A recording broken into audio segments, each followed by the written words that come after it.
this truth comes to bear on our current events. What happened to Charlie Kirk is not a political problem. That shooting in Colorado, that's not a racial problem. That beheading in Dallas is not an immigration problem.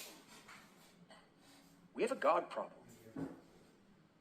We live in a world, in a society that has rejected God and rejected his law. And what we are seeing is the necessary outworking of that worldview.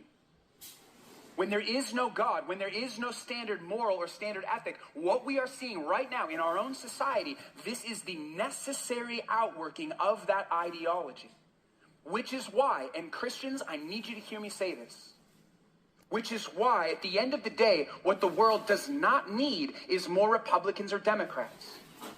What the world does not need is more libertarians or socialists.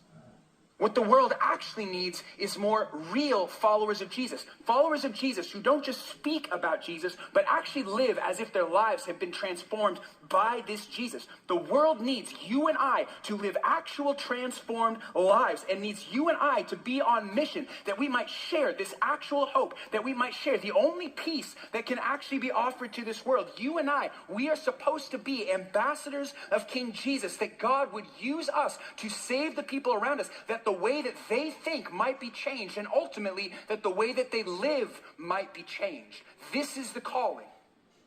And I just feel like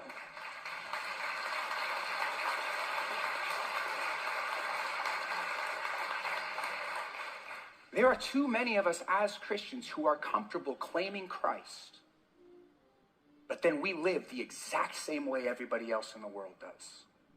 And we run to the exact same trough for hope that the rest of the world does.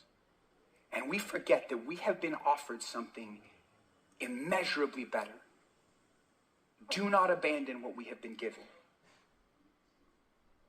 This is the calling that has been placed on us. And so the question becomes, are you a Christian?